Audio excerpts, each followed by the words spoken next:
Hola, buenos días a todos. Como siguiendo la programación de conferencias de este año, de este curso académico, seguimos con la conferencia que teníamos previsto del estudio de Cruz y Ortiz. En este caso nos acompaña Antonio Ortiz, que como sabéis es uno de los dos arquitectos que forman el equipo junto con Antonio Cruz. Y bueno, para presentarlo, aunque bueno, es sobradamente conocido por todos, pues bueno, voy a hacer un pequeño resumen de su trayectoria. Es arquitecto por la Escuela Superior de Arquitectura de Madrid desde el año 1971 y ha sido profesor invitado en la Politécnica de Zúrich, Lausanne y en la Universidad de Harvard, Cornell y Columbia y en la Escuela de Arquitectura de Pamplona. Ha ocupado la cátedra Kenzo Tange de la GSD de Harvard desde el año 2004, es profesor honorario de la Universidad de Sevilla y ocupa cátedra blanca en la Escuela de Arquitectura. En los últimos años ha sido profesor invitado en la Technical University de Delft, Holanda, y en la Escuela Superior de Paisajismo, Ingeniería y Arquitectura de Ginebra, en Suiza. Junto a Antonio Cruz, inició su actividad profesional en 1971. Algunos de sus proyectos y obras más conocidas: ampliación del Rijksmuseum de Ámsterdam, el pabellón de España de la Expo de Hannover del año 2000, el Estadio de la Cartuja de Sevilla, la ampliación de la estación de ferrocarril SBB de Basilea, la Biblioteca Pública de Sevilla, el Estadio de la Comunidad de Madrid, la estación de autobuses de Huelva, la estación de ferrocarril de Santa Justa de Sevilla y el edificio de vivienda de calle Doña María Coronel, también en Sevilla. Antonio Cruz y Ortiz han recibido muchos premios recientemente, como el nombramiento como miembro honorario del Instituto de Arquitectos de América, la condecoración de la Orden del León neerlandés otorgado por el Rey de los Países Bajos y la Medalla de Oro de la Arquitectura por su trayectoria profesional. Con anterioridad, en el año 2013, también han recibido el Premio Internacional de Arquitectura Española por la obra del Rijksmuseum, así como el Premio Andalucía de Arquitectura de 2008 por la estación de ferrocarril de Basilea y los Premios Nacional de Arquitectura Española, Premio Ciudad de Sevilla, Premio Ciudad de Madrid y Medalla de Oro de Andalucía por su trayectoria profesional. El trabajo de Cruz y Ortiz ha sido ampliamente difundido en las principales publicaciones especializadas y se ha editado en varias publicaciones monográficas sobre su obra. La Ateneo Ediciones, Princeton Architecture Press, en Gustavo Gil, y asimismo se han celebrado exposiciones sobre su trabajo en Zúrich, Berna, Lausanne, Bolzano, Boston, Berlín, Sevilla y Granada. Sin más, bueno, en primer lugar, darle las gracias a Antonio por estar con nosotros hoy, a todos vosotros, y os dejo con su conferencia. Muchas gracias por la presentación. El tema de la charla de hoy va a ser intervenciones sobre edificios existentes. Y de hecho, he elegido 4 obras que comparten esa condición. En algunos casos son obras muy próximas a la restauración estricta, en otros incorporan una parte de ampliación o una parte nueva importante. Entonces, las 4 que veis están aquí. Me disculpo porque los títulos estén en inglés, pero estará preparado así para alguna ocasión anterior. Y el primero de los proyectos que voy a explicar es la ampliación, es decir, remodelación y restauración de la estación de Basilea, en Suiza, el Rijksmuseum de Ámsterdam, un edificio anexo al Rijksmuseum, que es el edificio de restauraciones, el Atelier Building, que llamamos, que es un edificio donde están todos los talleres de restauración de todas las obras de arte del museo, y, digamos, una intervención sobre un edificio propio, que sería la ampliación y la modificación de La Peineta, que es un estadio que nosotros construimos el año 94 y que ahora se está completando como estadio de fútbol para el Atlético de Madrid. Sin más historia, entro a explicar la estación de Basilea. Basilea es, como seguramente sabéis o conocéis, es una ciudad suiza fronteriza con Alemania y con Francia. Su estación es muy importante desde el punto de vista de que aquí en Basilea las 3 redes ferroviarias se interconectan y es un punto de muchísima, una estación no demasiado grande, pero sí de muchísimo tráfico diario. Y digamos, Basilea el 80% de la ciudad está en esta parte de aquí del haz ferroviario, y esta zona de aquí ya es más pequeña, que es como un barrio adicional. Y la estación, Basilea, está dividida, digamos, en dos por este haz de vías importante, donde, por ejemplo, esta es la estación francesa, o sea, una estación pequeña e independiente, y esta es la estación central, más relacionada con los ferrocarriles suizos, pero donde paran y continúan constantemente trenes que vienen desde el norte de Europa hacia Italia o hacia el sur de Europa. Esta estación era una estación, es una estación pasante, es una estación al lado de las vías. Las estaciones realmente en planta se dividen en tres tipos, no hay más. O sea, la estación término, que era la estación antigua donde los trenes terminaban; la estación lateral a vías, que es una estación pasante en la que hay que pasar o por debajo de los andenes o por encima de los andenes para poder alcanzarlos; y hay una estación no tan frecuente, por ejemplo nosotros hemos hecho una que es la estación de Santa Justa, que es la estación sobre vías, que las vías pasan por debajo y el hall de viajeros está encima. Esta era y sigue siendo una estación pasante, es decir, una estación donde el hall de la estación se sitúa en esta zona de aquí y los trenes, las plataformas están en este sentido, y para poder llegar a los andenes había que hacerlo, en este caso, a través de túnel, originalmente a través de un túnel, que es esta mancha rosa que vemos aquí, que pasaba por debajo de todos los andenes y permitía subir, y que alcanzaba penosamente 250 metros más allá la otra parte de la ciudad, y que funcionaba, y todavía funciona, como un paso urbano peatonal constante de un lado al otro de la ciudad. Estas son fotos antiguas del aspecto de la estación, que es una estación así como una especie de, no sé cómo llamarlo, o sea, final del 19, de barroco francés o algo así, que tiene por otro lado una marquesina, un hall importante cubierto por un arco poderoso. Como siempre, yo creo que en las estaciones primeras es mucho más interesante la sección que la planta, y es mucho más interesante el trabajo en acero de los ingenieros que el trabajo en piedra de los arquitectos. Este es el interior del hall, también fotografías de principios de siglo, o fotografías antiguas, seguramente de los años 10 o 15, y vemos también que las marquesinas, las marquesinas están, como ya os decía, en sentido paralelo a la propia estación. Estos son los andenes, y tanto una primera marquesina larga como tres sucesivas que hay después, que son más cortas, están protegidas, es decir, tanto la estación principal como las 3 o las 4 marquesinas sobre la zona que había que trabajar estaban bajo protección monumental.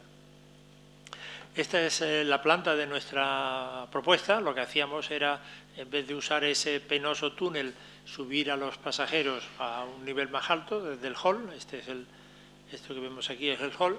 Los pasajeros subirían a este punto y por una pasarela sobre las vías alcanzarían el otro lado de la estación, bajando a derecha e izquierda con sus escaleras y sus ascensores para alcanzar los andenes. Es decir, primero subir y después bajar, frente a la situación anterior, primero bajar y después subir. La posición, como veis aquí, al final se llegaba a una nueva plaza con un parking grande subterráneo debajo, y estas zonas blancas que veis aquí son comercios, desde los comercios más estándares, que ya explicaré por qué, a kioscos más independientes. Y la posición de la estación era prácticamente la posición de la pasarela era una posición casi obligada. No había demasiada elección. Además, todo este edificio hubo que construirlo con la estación en funcionamiento. Solamente se podría interrumpir el tráfico de trenes durante 3 semanas en un determinado andén, y 3 semanas en el siguiente, 3 semanas en el siguiente.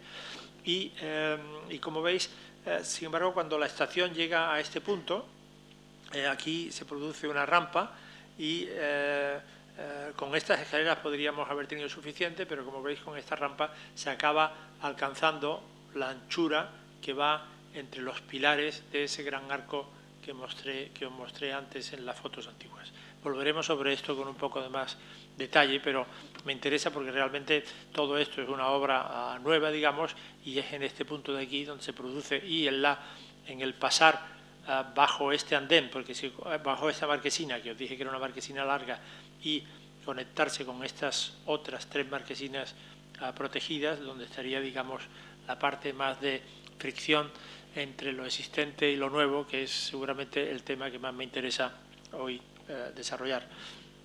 Vemos la sección, vemos esta es la planta que acabáis de ver, y aquí veis la sección que se corresponde, el gran hall que antes veíais, la marquesina primera, que hay que pasar bajo ella, las 3 marquesinas que quedan cortas y están dibujadas en alzado, quedan un poco hacia atrás, y una cubierta, una cubierta que, digamos, cabalga sobre lo existente, baja mucho y después sube en la zona donde hay más comercial y el aparcamiento que antes comentaba. Aquí veis los trenes y la manera de bajar.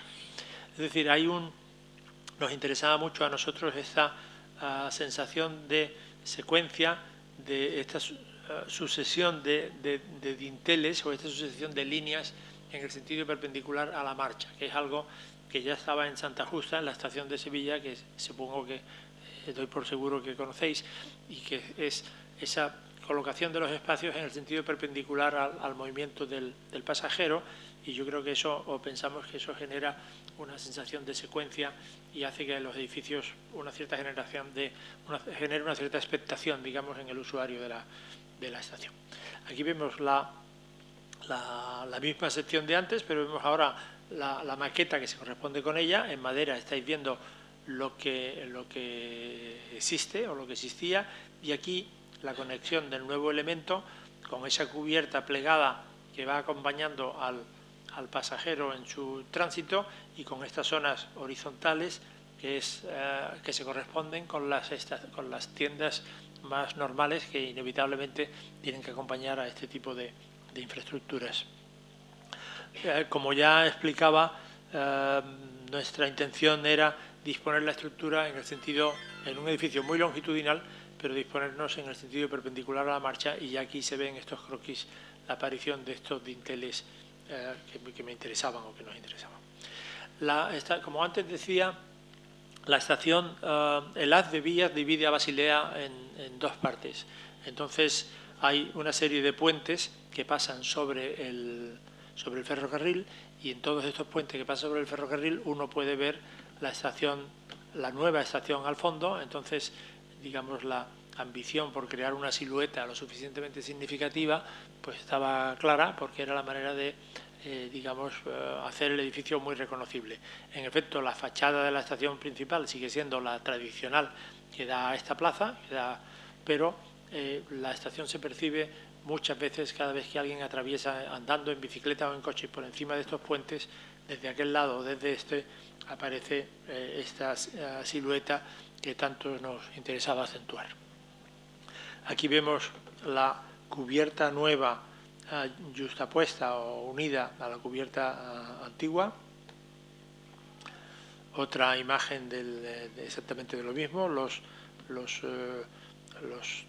3 marquesinas que se detienen, la cuarta que se prolonga, el hall principal con la plaza de la estación, y el recorrido que acaba bajando aquí a la nueva plaza, donde ya veis que hay algún jolgorio montado en este momento, y algunas imágenes más de lo mismo, de día o de noche, como la cubierta, por usar una mala metáfora o expresión, cabalga sobre las 3 marquesinas existentes, y se arranca precisamente en la primera de ellas.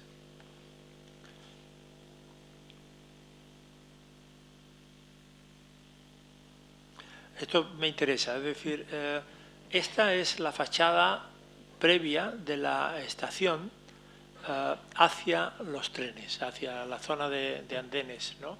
Entonces, donde yo decía que hemos introducido unas rampas que acaban llegando desde este punto a este punto.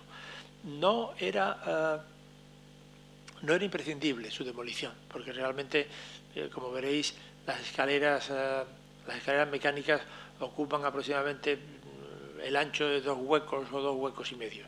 Pero a nosotros nos parecía que, y esto fue una discusión interesante con la gente de protección de monumentos suiza, una discusión, estoy hablando del año, no sé, del año 99 o por ahí, o el año 2000, una discusión interesante porque yo sostenía y todavía sostengo, aunque cada día con menos esperanza de ser escuchado por nadie, que a veces para ser respetuoso con un edificio hay que demoler un poquito más. Y en ese sentido nosotros pensábamos que era importante que la nueva intervención se correspondiera, que la pasarela no llegara de una manera casual, digamos, a ocupar estos 2 huecos y medio o 3 que necesitábamos y mantener los otros 2 que habían perdido su sentido porque ya la serie quedaba interrumpida, sino que nos parecía importante poderlo demoler. Aquí veis la demolición. Conseguimos convencerles. Yo cada día tengo menos esperanza de convencer a los especialistas de conservación de patrimonio de casi nada, porque cada día encuentro una situación gente más radical en este tema. Y en este caso sí conseguimos convencerles de que era conveniente demoler eso para que la intervención nueva se insertara realmente de una manera respetuosa con el edificio existente. Hacerlo casi de cualquier manera, aunque hubiéramos mantenido un par de arcos más, no tendría sentido. Hacerlo así nos parece que era una manera respetuosa de tratar al edificio, de entender y de tratar al edificio existente. Aquí veis la correspondencia entre el gran arco con la nueva aparición de lo que hacemos. Cuando hablaba de uso intenso, es uso intenso, es decir, es un no sé si son, es decir, Basilea tiene 350.000 habitantes, pero yo creo que seguramente hay 75, creo que la última cifra que yo sabía es 75.000 usuarios diarios, que es una cifra muy alta. Y vemos el interior de la estación con ese sentido que contaba antes de los dinteles en el sentido perpendicular a la marcha. Como la cubierta se monta o sube encima de las marquesinas que había que respetar, el interior de la estación, la bajada hacia la plaza, y esta animación refleja muy bien cómo fue la obra. La obra fue interesante y es una animación un poco arcaica, pero realmente se empezó por construir el parking. Sobre el parking se construyó una especie de fábrica, una auténtica factoría, donde se fue fabricando una losa de hormigón que por un sistema muy de puentes se fue empujando y íbamos construyendo andenes sucesivos y la losa de hormigón venía hasta que al final enlaza aquí con una perfección realmente espectacular. Sobre este fue un trabajo durísimo, sobre eso establecimos la cubierta metálica, que en efecto fue una construcción muchísimo más rápida y que incluso frente a toda la parte anterior donde las posibilidades de intervención o de cambio o de decisión personal del arquitecto era prácticamente nula, porque se trataba de poner cada cosa en el sitio donde menos se molestara y donde más exacto se fuera. Pues esta cubierta un poco más caligráfica pues fue bienvenida, ni siquiera tuvo que soportar un escrutinio demasiado exigente y me parece que explica bien algo que yo creo que es interesante, es decir, incluso en la arquitectura, que es un arte tan mediatizado, es posible aceptar un determinado porcentaje de contingencia, es decir, de cosas que podrían ser de otra manera, pero que también podrían ser de otra manera y entonces son como son. Y lo que es importante es que ese porcentaje sea razonable, sea reducido y se produzca solo después que el 100% de los problemas haya sido resuelto y de una manera en la que no moleste ni interfiera con la estructura general de las cosas. Bien, esta es la imagen general de la estación. Estos son los lucernarios que iluminan el aparcamiento y paso sin más a explicar el segundo de los proyectos, que es el Rijksmuseum de Amsterdam, que ha sido un proyecto que nos ha llevado 14 años. Fue un concurso de final del año 2000 y la última inauguración, porque ha habido varias sucesivas según se iban abriendo distintas alas o zonas, ha sido en el 2014. El Rijksmuseum es un edificio del año 1885 de un arquitecto del sur de Holanda llamado Kuipers, un arquitecto importante. Hizo también la estación central de Ámsterdam. Aparece en todos los manuales como representante de algo que se llama así romanticismo nórdico o algo muy parecido. Y es esta arquitectura de final del 19, que hay que decir que es un momento un poco plasta. Yo creo que casi en todas las artes, desde la música, la pintura y la arquitectura también, y que últimamente solamente estamos empezando a valorar algo más, pero es que ese momento en el que lo que había no acaba de morir y lo que tiene que llegar no acaba de nacer, y ese instante es al que se corresponde este edificio. Es un edificio que tenía un doble simétrico respecto a este eje y que se correspondía con un doble papel. Era, digamos, que el sueño de un arquitecto de formación bosartiana. Es un edificio que fuera Museo Nacional y puerta de la nueva ciudad, que era el desarrollo hacia el sur de Ámsterdam, ¿no? Entonces, nosotros solemos decir que en ese doble papel, en ese doble rol que el edificio ha jugado, lo ha hecho siempre mejor como paso o como pasaje que como museo, y eso ahora lo voy a desarrollar un poco más.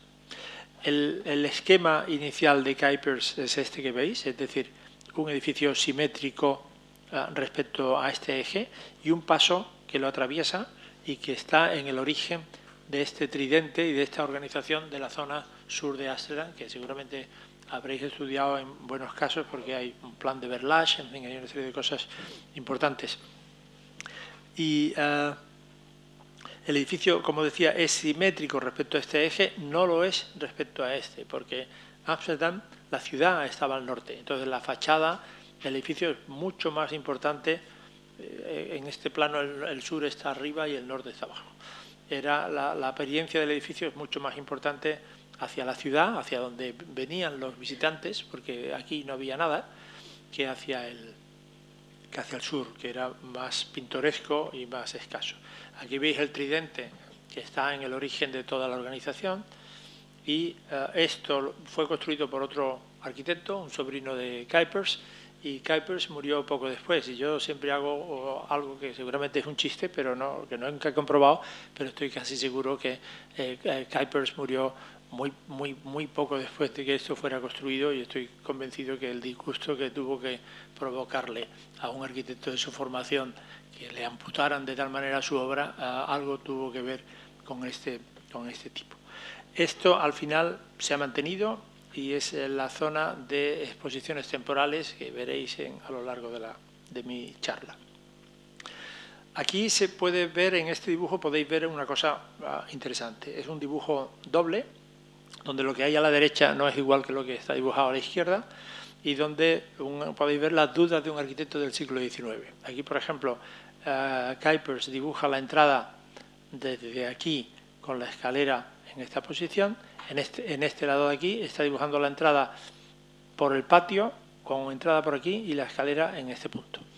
Es decir, en el momento en el que el sitio de entrada de un edificio para la arquitectura clásica, que siempre fue el eje central, resulta o está secuestrado por una intervención diferente, como en este caso el pasaje, el arquitecto se enfrenta a una situación muy difícil, porque ya la entrada no puede coincidir con el centro. La entrada tiene que haber dos entradas. Esto, si miráis planos, por ejemplo, de los palacios venecianos, veréis el sudor de los arquitectos venecianos respecto a dónde poner la escalera, si poner dos, si poner una, hacer la entrada, en fin, porque en Venecia la conexión entre canal y jardín trasero siempre es una línea y siempre siempre toma el eje del edificio. Al final, aquí están dibujadas las dos posibilidades. Al final, Kuipers adopta esta solución, es decir, hace esta entrada, pero la hace en los dos lados, por supuesto. Es decir, el edificio tiene una entrada por aquí, tenía una entrada por aquí, una entrada por aquí, con dos escaleras, y ahí empezaban los problemas, porque en un museo uno necesita una sola puerta, porque necesita una sola puerta, necesita un único guardarropa, necesita volver a salir por el mismo sitio por donde ha entrado, necesita entender que ha hecho un recorrido completo. Entonces, el principio, los problemas laberínticos de este edificio empezaban aquí, de este museo empezaban aquí, cuando uno no sabía siquiera qué puerta usar. Se podían usar las dos y al final, más tarde, más temprano, se volvía uno a reconectar. Pero claro, el pasaje interrumpía radicalmente las dos plantas inferiores y solamente la planta principal funcionaba de manera coherente como un único plano continuo. La propuesta nuestra, esta es la sección transversal del edificio, con el pasaje aquí, veis los tres arcos del pasaje, aquí veis la planta. El edificio, como decía yo, es completamente simétrico respecto a este eje, no respecto a este. Y la propuesta nuestra de concurso fue una propuesta que se explica muy bien en sección.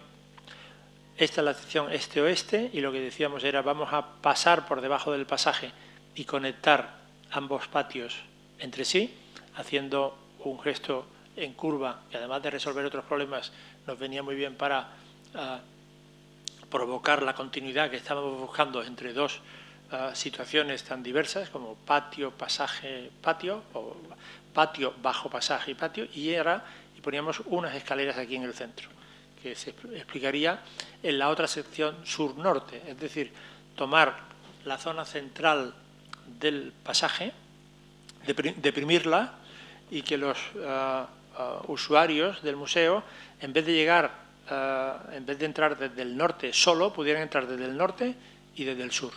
El centro y la entrada al edificio volvería a estar en el eje, podría por fin estar en el eje, algo que no pudo estar originalmente porque esta posibilidad de bajar y de excavar y de unir los patios por debajo era completamente imposible en tiempos a final del 19, porque en Ámsterdam, ya sabéis, los Países Bajos no se llaman Países Bajos por casualidad, es porque a 1 metro tenemos el nivel del mar o a 1,30 metros, entonces prácticamente eso en aquel momento era imposible de hacer. Bueno, esta es la solución que dijimos, bien, ahora ya los usuarios o los visitantes del museo, pueden pasar por ambos laterales, incluso las bicicletas pueden pasar por ambos laterales, porque eran el pasaje tiene 3 vanos, entonces estos 2 laterales quedaban para paso y el central para entrar al museo. No solamente desde el norte, sino desde el norte y desde el sur, porque ahora ya los visitantes no solamente vienen del norte, como Kuipers consideraba, porque Ámsterdam solamente estaba al norte, la ciudad solamente estaba al norte cuando el edificio se hizo. Ahora al sur está el Van Gogh, está el Stedelijk, están los otros museos, está el aparcamiento de autobuses, llegan yo creo que casi más turistas, más visitantes desde el sur que desde el norte. Bueno, esta animación que tiene música, no sé si soy capaz de quitársela, pero no está muy alta, da lo mismo, puedo hablar encima, supongo, ¿no? Esta animación, que ahora ya nos parece normal, cuando se hizo, que fue el año 2000 algo, fue realmente, digamos, lo nunca visto, fue el último grito en este tipo de cosas. Fue un instrumento importante para desarrollar el proyecto y para intentar convencer con la idea, ¿no? A ambos lados los patios estaban construidos. Yo he visto edificios importantes demolidos, pero edificios importantes tan maltratados como estaba este, he visto pocos. Los patios se habían construido, entonces lo primero que hicimos fue demoler, y aquí se explica la bajada de la zona central en ambos lados, en el lado norte, que sería donde estamos, y en el lado sur, que veríamos aquella entrada. Y la posibilidad de conectar ambos patios a través de las cimentaciones reforzadas de estas columnas que estáis viendo aquí. Esta es la bajada. Pasaríamos el patio de la derecha. Es un patio más especializado, digamos, en el hecho de entrar, es donde están las zonas de información, etcétera, bajo el pasaje los tickets, en fin, y todo el programa que realmente se exige en un museo actual, que no tiene nada que ver con lo que era un museo a final del 19. Es decir, el número de visitantes a final del 19 eran de 20.000 visitantes al año. Ahora mismo el museo está teniendo el orden de cerca de 3 millones al año, lo que significa una serie de usos completamente imprescindibles que, enunciados uno detrás del otro, pueden resultar un poco banales, porque es pues la cafetería, la tienda, los tickets, los guardarropa, el salón de actos, pero que son absolutamente esenciales para incorporar el enorme incremento del número de visitantes que los museos han experimentado.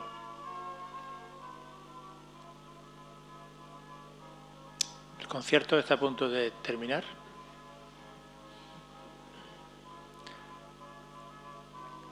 Esta es la cafetería, veis y esto me parecía importante, no lo expliqué antes en la sección, esto que veis aquí colgando, quizás lo debiera haber explicado, pero era el empeño por dotar de una cierta unidad a 2 patios, un bajo pasaje y entonces lo que hacíamos y lo que queríamos hacer y lo que al final hemos hecho era suspender de las cubiertas, suspender de las monteras, que diríamos en Andalucía, una estructura que pudiera tener muchos usos y muchas funciones, acústicas, iluminación, cámaras de seguridad, en fin, tantas cosas que se han concentrado ahí arriba, pero que por otro lado generara una especie de altura común de techo entre este sitio y el otro patio, para que no fuera demasiado un subir y bajar, subir y bajar.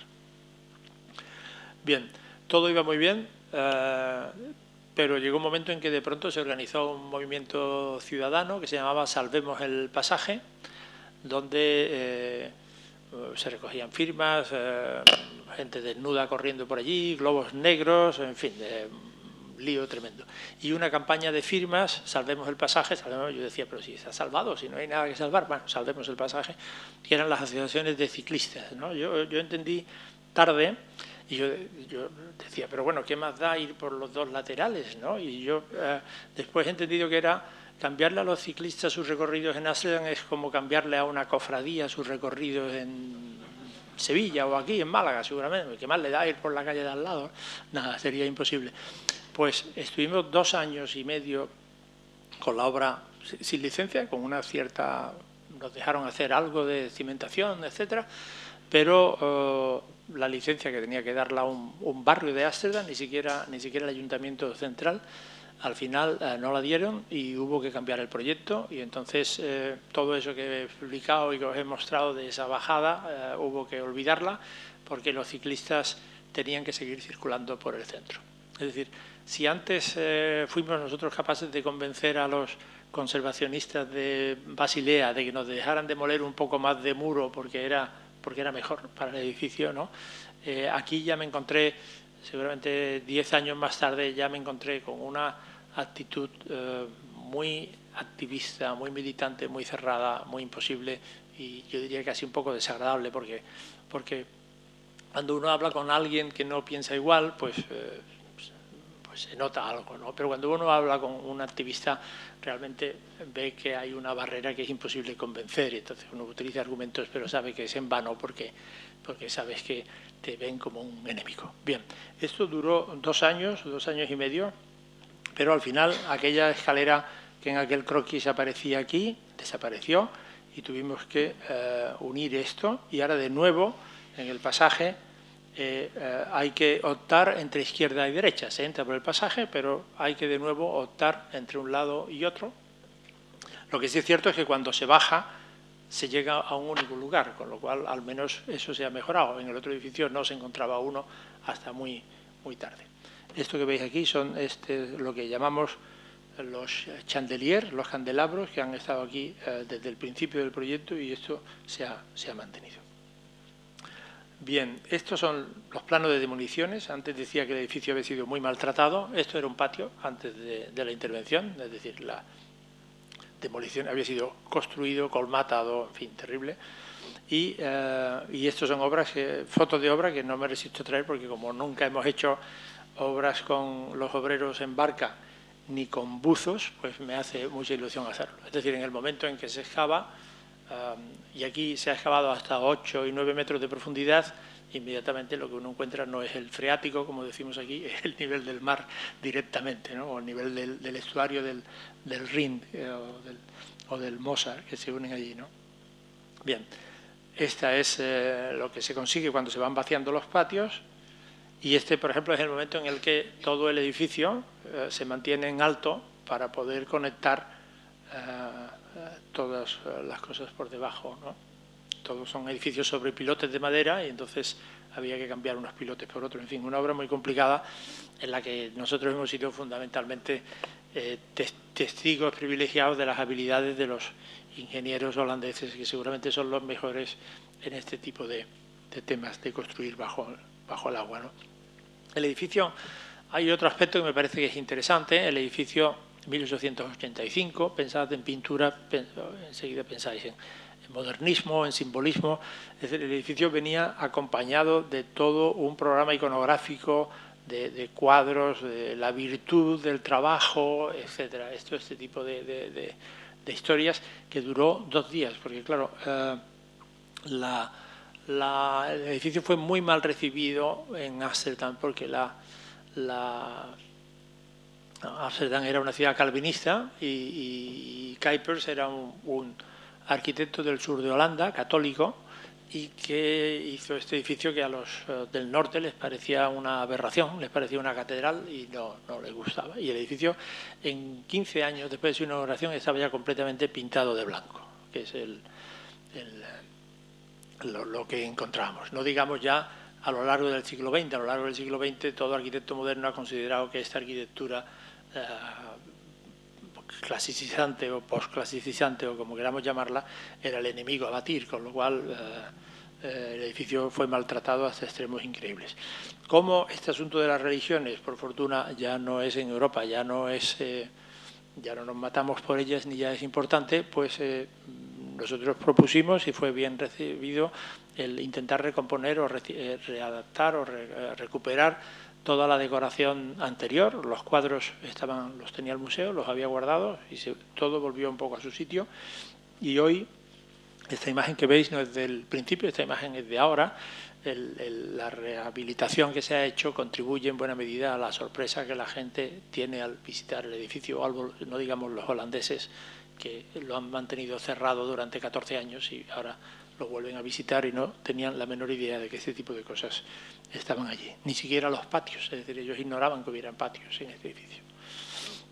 Estas son fotos de la Galería de Honor. El edificio, si uno ve realmente el tamaño de la pintura holandesa, que es el tamaño de pintura para las casas de los burgueses, y que normalmente son formatos pequeños comparados con esa especie de grandeur que tiene el edificio, se entiende un poco la irritación de los puritanos holandeses o amsterdameses. Y este es el cuadro de la Ronda Nocturna, que es una especie de emblema nacional, que es el único cuadro que ha vuelto al mismo sitio donde estaba. El museo yo creo que merece una visita por muchas razones, pero también por una fundamental. No es habitual que un museo de estas características cierre durante 12 o 13 años y recomponga todas sus colecciones, unifique todas sus vitrinas y cuando uno visita un gran museo de estos, cualquiera, no hay que poner un ejemplo concreto, lo que uno va encontrando es una sucesión de intervenciones de distintos periodos, el ala tal, el ala cual, decorada, esta en rojo, aquella en verde, aquella, en fin, este edificio ahora, no sé por cuánto tiempo, porque la tendencia ahora no es a la unidad, sino un poco a la disgregación. Este edificio produce en su visita una sensación muy relajante, que me parece que es parte de lo bien recibido que ha sido en muchos medios. Bueno, estamos viendo las plantas del edificio, que tampoco hay que insistir en ella porque me parece que está explicado, y algunas fotos de cómo ha quedado el pasaje, las bicicletas por supuesto por el centro, yo quería que fueran por los lados, las puertas en los laterales, e imágenes desde el pasaje hacia los patios, con los chandeliers ahí suspendidos. El edificio está, todo esto está, es decir, la cota inicial de los patios era esta, que estoy marcando aquí, la cota bajo las ventanas. Todo esto está ejecutado con una piedra portuguesa, que no es, por supuesto, no estaba en el edificio, pero que tampoco es muy distante de lo que podría haber estado, de color y de muchas cosas. Esto enlaza con la manera en la que nosotros pensamos que es la manera correcta de intervenir en edificios existentes. Yo creo que la arquitectura contemporánea abusa en exceso del contraste, de la juxtaposición, de la narración, de explicar qué es lo nuevo, qué es lo viejo. Si pueden poner una junta de cristal, la ponen también, por si alguien no se ha enterado, explicárselo una vez más.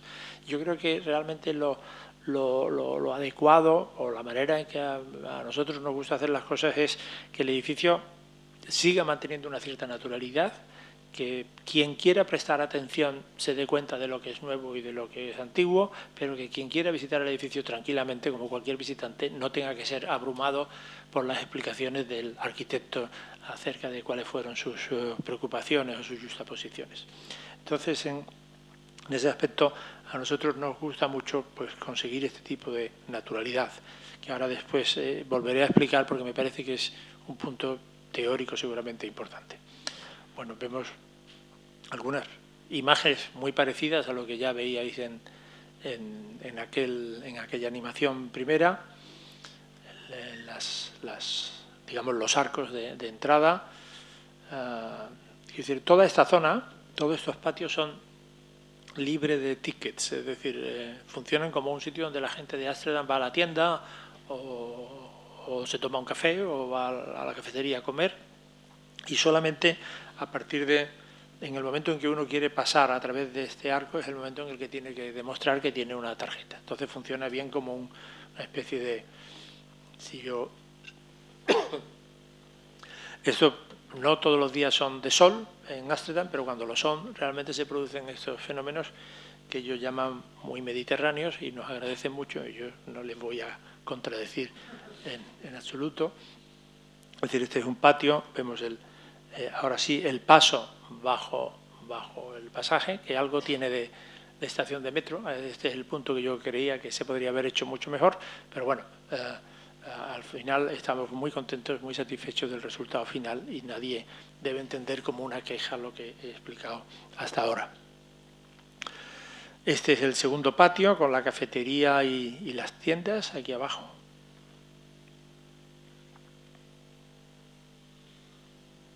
Los chandeliers que antes explicaba, que funcionan muy bien. Desde el punto de vista, es una enorme superficie de absorción acústica, y eso yo creo que forma parte en buena medida del confort de este lugar y de cómo la gente está contenta. Y este, como decía, es un sitio libre de tickets donde constantemente están organizando cosas, desde esto a conciertos inesperados, flash mob, todo tipo de cosas. Solo muy brevemente para explicar algo más, he estado explicando estos dos patios y la intervención general en el edificio. Por ejemplo, aquí hemos construido un pequeño pabellón que se llama el pabellón asiático. El Rijksmuseum tiene una colección de arte asiático muy importante, pero que no encaja bien en el resto de la colección, que es 95% holandesa, es un museo de arte e historia holandés. Y el pabellón asiático viene a ocupar digamos el peor punto. Nosotros entonces lo sacamos aparte como un pequeño museo de arte asiático, y viene a ocupar un punto muy malo, donde estaban antes las máquinas de aire acondicionado, y se ocupa con esta especie de pequeña extravagancia, en una especie de, bueno, digo extravaganza en el sentido de las construcciones que se hacían en los jardines en el 18. Pero en fin, algo de eso hay también. Es decir, el sitio donde teníamos que trabajar era tan pequeño que el edificio evita el paralelismo con ninguna de las paredes alrededor, porque si hubiera sido paralelo hubiéramos tenido unos espacios oscuros y malos. El hecho de evitarlo está en el origen de estas líneas inclinadas, en las que ya al final se complacen más aquí en la zona de la escalera, con un estanque de agua alrededor. En fin, nada más solamente por explicarlo muy brevemente. y solamente explicar que había un primer patio, que es este que veis aquí, un segundo patio, y todavía en esta zona de aquí, donde las exposiciones temporales se ubican, y ya que tuvo una inauguración de un año después, hay un tercer patio aquí, que es este que veis aquí. Bueno, haciendo un recorrido un poco complicado se llega a él. Este 3 de aquí, que es una especie de hermano pequeño de los otros dos, pero que a mí me gusta mucho porque es, como está más escondido, me parece que es más activo, ¿no? Aquella cosa que decía Chillida del espacio, mientras más oculto, más activo. Pues en cierta medida es me resulta muy bonito que después de ver estos dos grandes patios uno encuentre un tercero pequeñito, pero que comparte con los otros dos grandes las mismas características.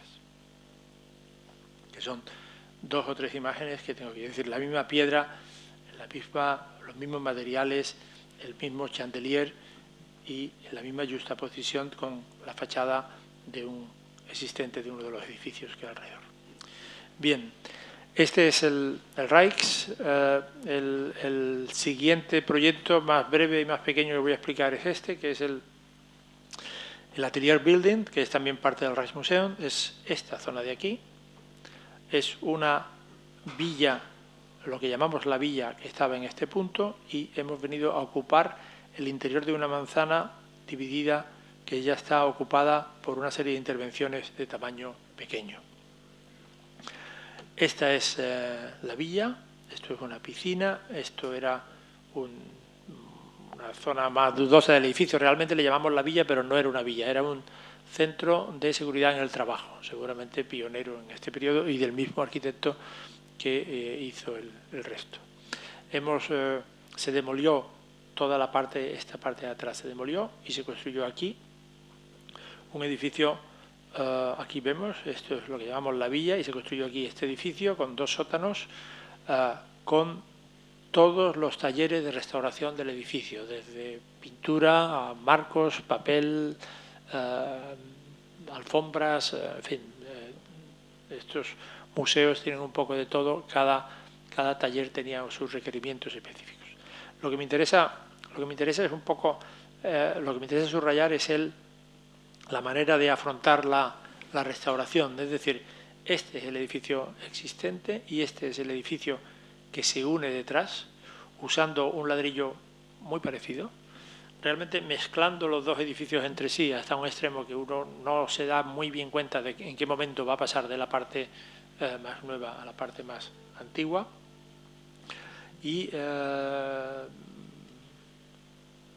vemos imágenes y lo que hacemos es, el edificio tenía como condición principal el tener que estar orientado al norte, recibir la luz del norte. Y nosotros decíamos, bueno, luz del norte al fin y al cabo es una determinada temperatura de color. No, tiene que ser luz del norte porque los pintores holandeses siempre han pintado con luz del norte. Total. Claro, un edificio, para darle luz del norte a este edificio que realmente tiene el norte aquí, pues solamente se nos ocurrió este truco, que es un truco muy barato, que se utiliza mucho en las construcciones de playas, que es esa manera muy deshonesta en la cual te venden apartamentos con vistas al mar, pero es una especie de deshonesto guiño o vistazo que puedes echar así haciendo una miradita.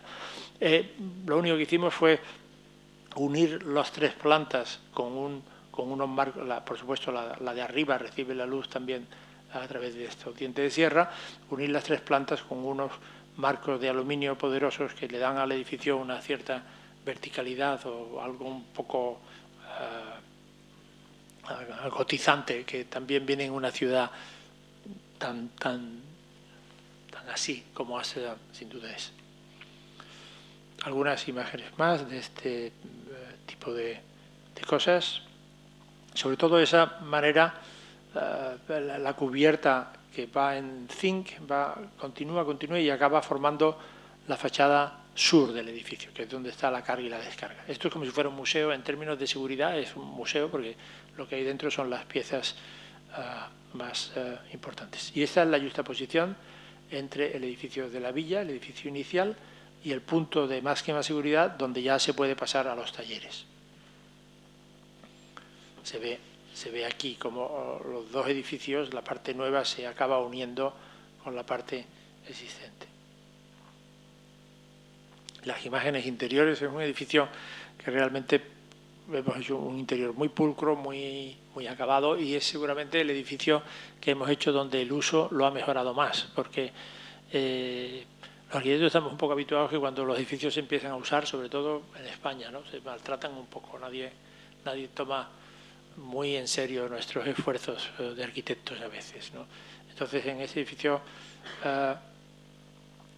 realmente la actividad que se desarrolla es tan hermosa que es mucho más bonito y me parece ocupado que sin serlo. Nosotros teníamos un auténtico pánico porque este edificio, por razones de los tiempos, este edificio que se tendría que haber terminado a la vez que el otro, el grande, se terminó 4 años antes, con toda la historia esta de las bicicletas y los permisos. Y decíamos, bueno, si este edificio no gusta o no tiene éxito o los usuarios no están contentos con él, vamos a tener problemas en el otro, porque claro, pues estos son gente que restaura Vermeer, estos pueden matar por un azul, o sea, es algo son gente muy chusi, muy tal, ¿no?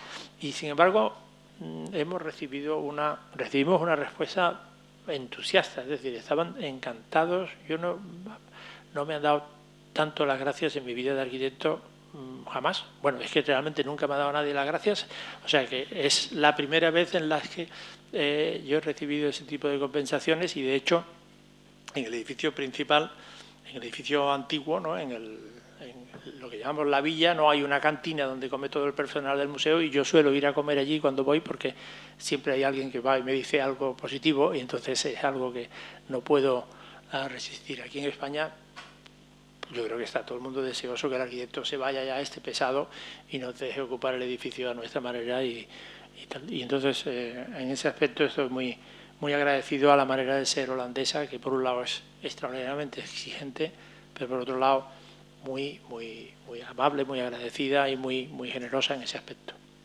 Es decir, este cambio que veis aquí es un poco hacer un resumen de lo que he dicho, explicando un arco de la mezquita, un arco de la entrada del Mihrab de la mezquita de Córdoba, que me explicó el arquitecto restaurador Gabriel Ruiz Cabrero, que por cierto está ahora de restaurador también de la Catedral de Málaga, que es un buen amigo y un pozo de sabiduría, ¿no? Entonces, esto, como veis aquí, aquí hay una restauración que se nota aquí y aquí, se nota algo que es del siglo XIX, del año 1830-1840. La hizo ni siquiera un arquitecto, la hizo el organista de la catedral.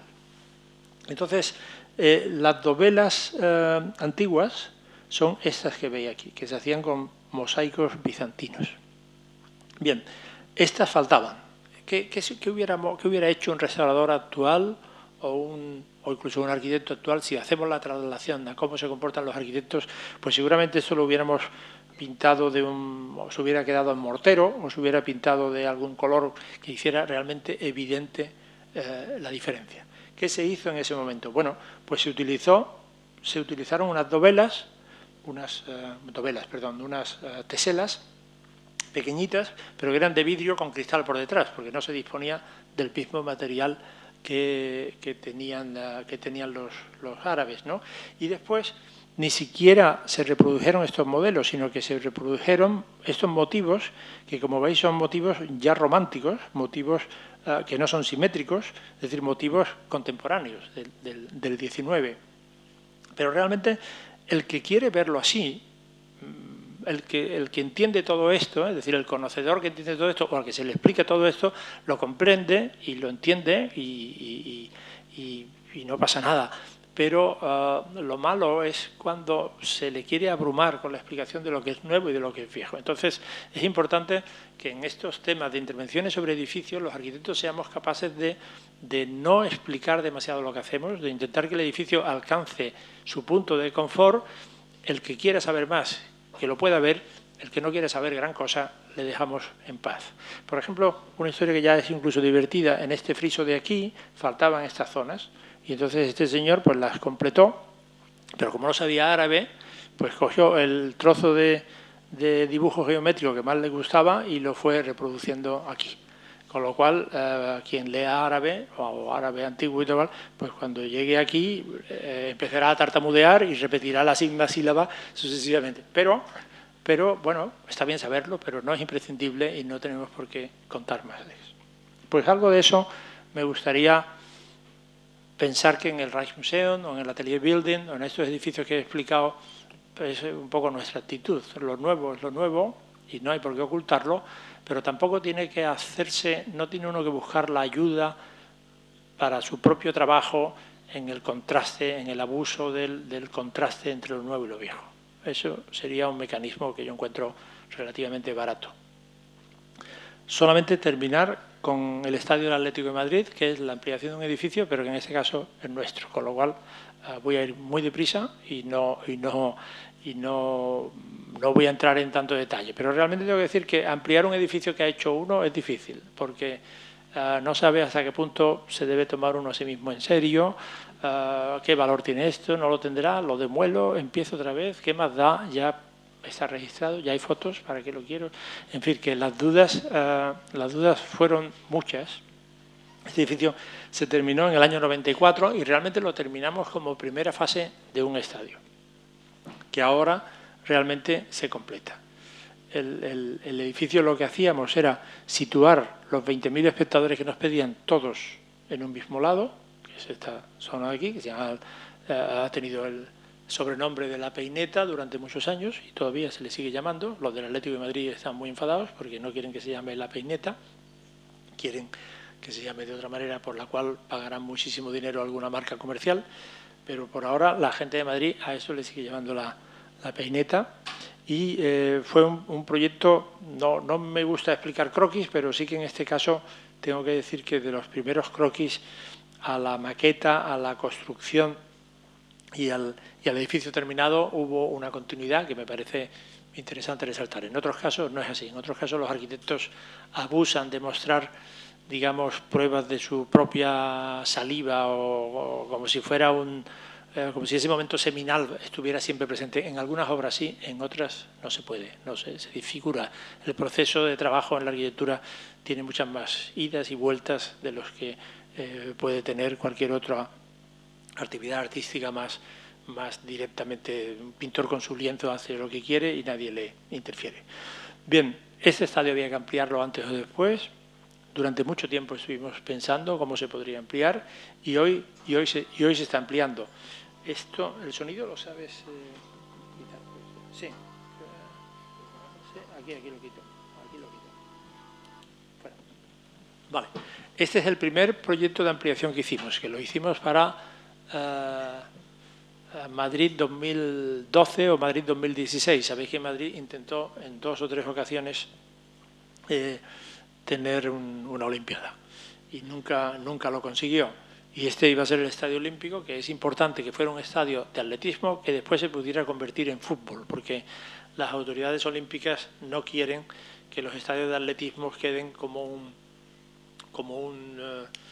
sin uso después, porque realmente el atletismo solamente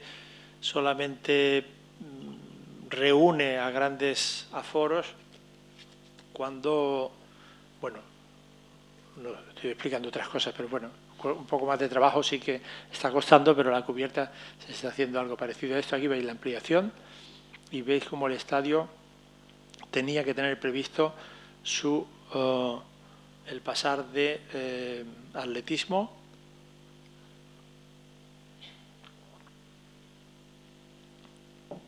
a fútbol, que, como digo, es lo único que puede garantizar grandes aforos en España. Entonces aquí veis cómo se puede convertir un estadio de atletismo en fútbol, deprimiendo la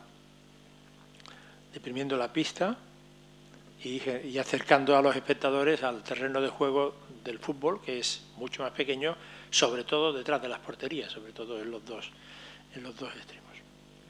Bien, esta era la propuesta que Madrid llevaba para 2016, que no se consiguió.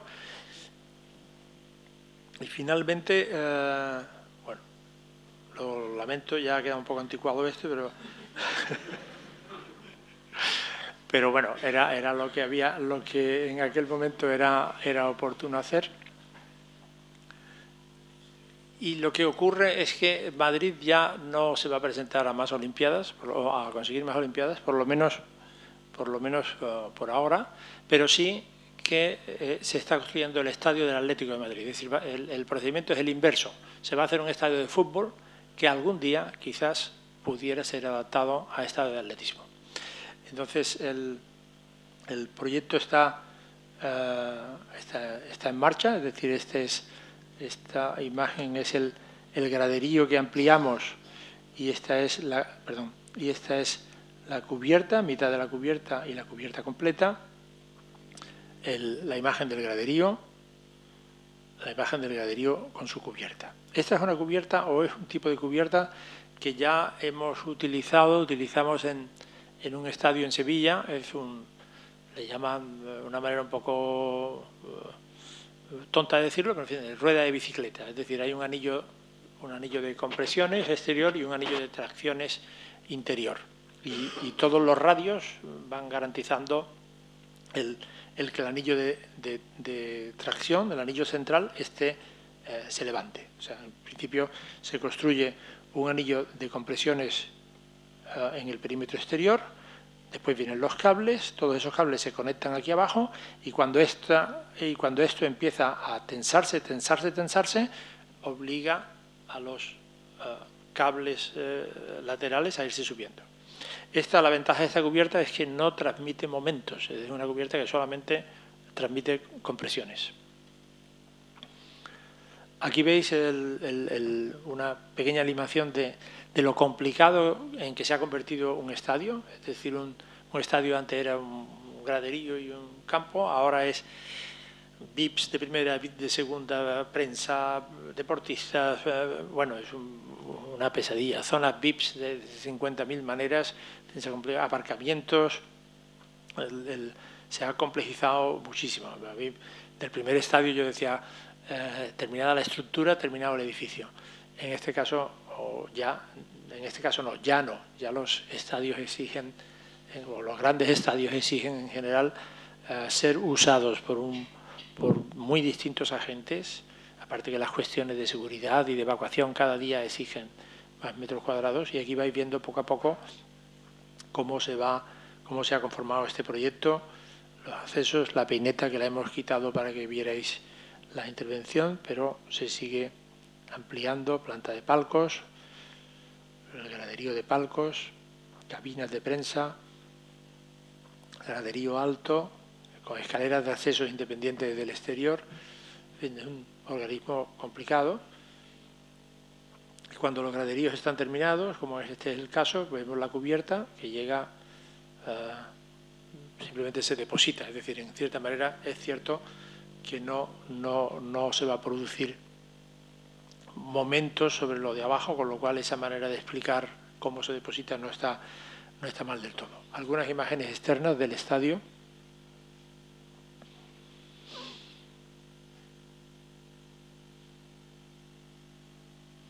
Tenemos ya el graderío, está terminado, el hormigón, en este momento el hormigón está prácticamente terminado.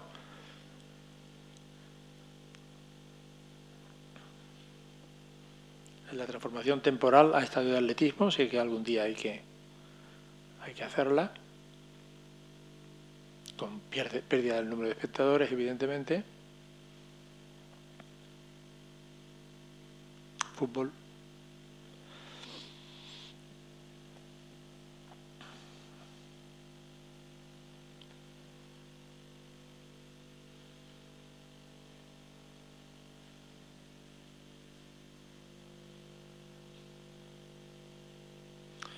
Bien, nada, un resumen de las etapas que acabamos de ver, algunas imágenes externas. Estas cosas son inevitables. Y bueno, imágenes de cómo se ha construido el graderío, tampoco vale la pena. La situación actual, o prácticamente actual, de ahora unas semanas.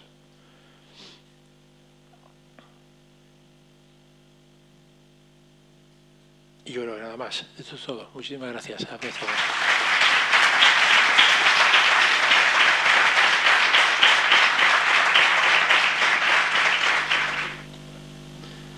Muchas gracias. No estaba preparado en absoluto, ¿eh? Pero muchísimas gracias por tus opiniones. En cuanto a los proyectos, o sea, nosotros seguimos atentamente la marcha del Atlético de Madrid y del Lugano Fútbol Club, porque curiosamente buena parte de los proyectos que tenemos que hacer y de la actividad que tenemos está ligada a los resultados de cada domingo, porque ganamos el concurso en Suiza para un centro deportivo grande que incluye el estadio de fútbol del Lugano. El Lugano, bueno, un estadio de 10.000 espectadores. El Lugano ha subido a Primera División Suiza y se mantiene ahí difícilmente. Es decir, cada lunes Antonio y yo miramos atentamente los resultados del fútbol porque nos va muchísimo en este tipo de cosas, ¿no? El Atlético de Madrid ahora mismo es el mejor cliente que he podido tener porque están todos completamente eufóricos, ¿no? Con la Champions al alcance de la mano. En fin, esa es un poco la situación que tenemos. Tenemos oficina en Holanda y seguimos en Ámsterdam y seguimos manteniéndola y seguimos teniendo muchas oportunidades de trabajo allí, más que en España. Y tenemos esa situación, ¿no? De Suiza, Holanda y España, que espero que también mejore algo, si no en Sevilla, por lo menos en Madrid o algo así. Y la tercera parte que me preguntabas, consejos. No es como si Europa fuera un campo. Europa es nuestro campo de trabajo. Cuando digo nuestro no me refiero al mío, o al de mi socio, quiero decir el de todos nosotros. Yo creo que realmente terminar la carrera en periodo de crisis es una cosa estupenda, porque es el momento en el que en vez de empezar a trabajar en lo más banal y lo más próximo que alguien te ofrece, te puede dar la oportunidad de salir, de pasar unos años fuera, de aprender. Si quieres volver, vuelve, y si no, pues no vuelvas, pero es decir, de ampliar muchísimo los horizontes. Es decir, que yo cuando oigo a gente muy joven quejarse, no les doy en absoluto la razón. Yo sé que la crisis ha sido durísima para arquitectos en sus 40 y en sus 50 años, porque son gente que estaba empezando a despuntar y que su profesión ha sido cercenada y ahora tienen que volverla a iniciar, gente con familia, gente que no era tan fácil moverse o irse a no sé fuera, pero yo realmente a la gente muy joven yo lo que le animo es a que salga, a que tenga un inglés perfecto, y si puede además del inglés tener un par de idiomas más, pues tanto mejor, que le hará mucha falta, y a ver cómo se hacen las cosas en otros sitios, a comparar, es decir, a abrir su campo de visión. Es decir, el campo de visión no puede ser Andalucía, ni Sevilla, ni Málaga, ni la Junta de Andalucía, ni muchas veces veo arquitectos más jóvenes cuyos todos sus proyectos están ligados a encargos públicos aquí en Andalucía, y me parece que se equivocan, que tendrían que hacer un esfuerzo por salir. Así que yo lo que haría es animar a que aprovechéis la crisis, porque es el mejor momento, porque cuando se sale en un momento de mucha actividad, pues siempre hay algún sitio donde te ofrecen algo, y cuando te quieres dar cuenta estás haciendo lo más banal o ejerciendo la profesión de una manera banal. Entonces, la posibilidad de salir fuera me parece absolutamente imprescindible. Si es posible la carrera, con Erasmus, también. Bueno, eternidad es una palabra excesiva. Yo creo que diría intemporalidad, seguramente. Conseguir un cierto carácter intemporal, ¿no?, para las cosas. Sí, a mí me molesta que los edificios se puedan datar con demasiada... Es cierto, hay manifiestos. O sea, la casa Utrecht, uno sabe de qué fecha es y bien está, ¿no? Pero en general me parece que si la arquitectura, sobre todo cuando se trabaja en edificios históricos, ¿no?, si tú puedes dotar a la arquitectura de una cierta intemporalidad, será bueno. Es decir, eres el último en llegar, más vale que no hables muy alto. Es decir, eso sería un poco mi manera de ver las cosas, ¿no? Yo creo que nosotros somos muy clásicos, es decir, intentamos mantenernos, porque además los arquitectos estamos obligados a hacerlo. Por ejemplo, yo estuve dando clases en una escuela de arquitectura americana con un intervalo de 5 años o 6 años. Y la primera vez que fui, estaba en el estado de Nueva York, bueno, es Cornell, porque el estado de Nueva York un poco apartada, y los profesores allí viven y son gente dedicada exclusivamente a la docencia. La primera vez que fui eran todos postmodernos, pero cuando volví a los 5 años todos eran deconstructivistas, y yo decía, pero bueno, vosotros hace 5 años erais seguidores de Rossi, la habéis encargado a Stirling el teatro de la universidad, y tal, bueno.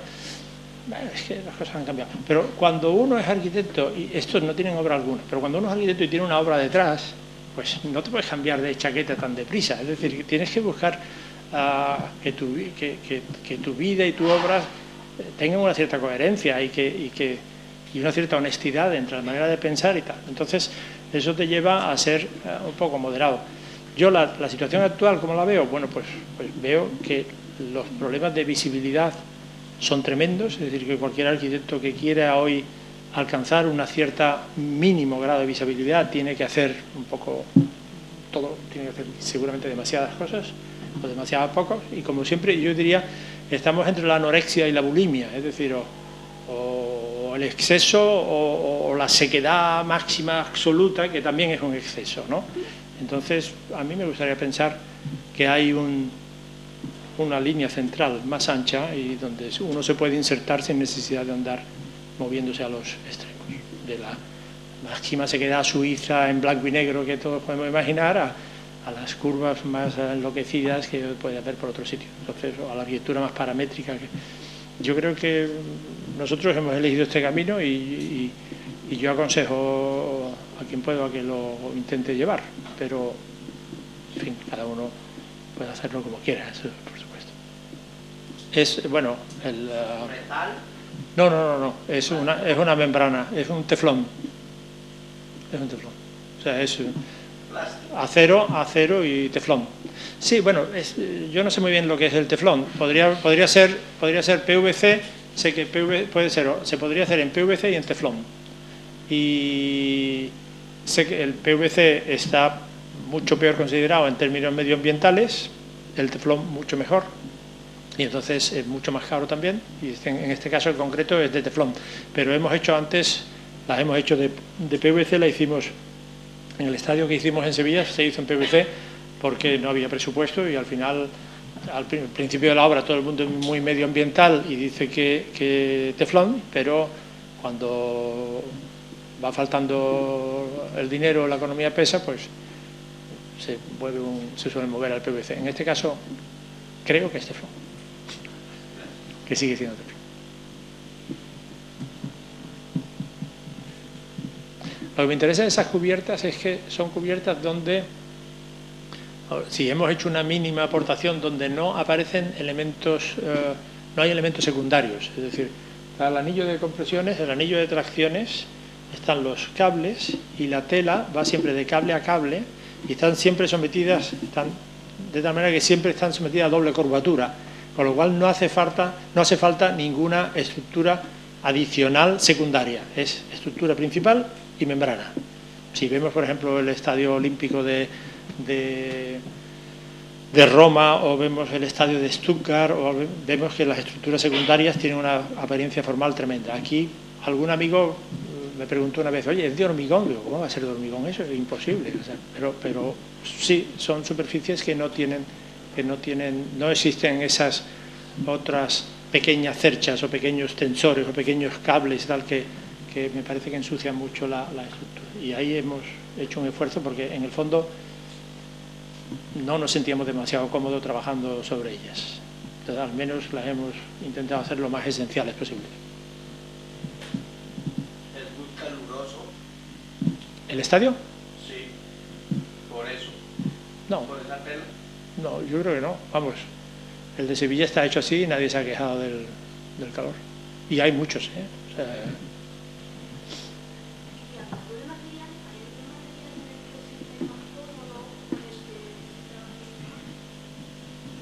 bueno, nosotros somos muy eclécticos e intentamos aplicar a cada ocasión el material que nos parece más oportuno, ¿no?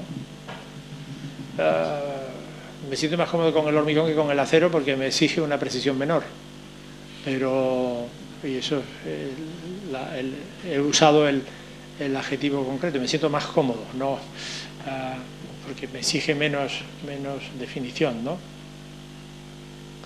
Y con la madera casi no he trabajado porque en España no hay una tradición en madera que me haya permitido nunca familiarizarme con ella. Pero no hay ninguna... Yo creo que cada Cada encargo contiene una ocasión y en esa ocasión habría que usarla. Si yo tuviera que hacer una pequeña casa en los Alpes, pues estaría encantado de usar la madera, que no la he usado nunca, pero podría hacerlo. No, no hay ningún material mejor que otros.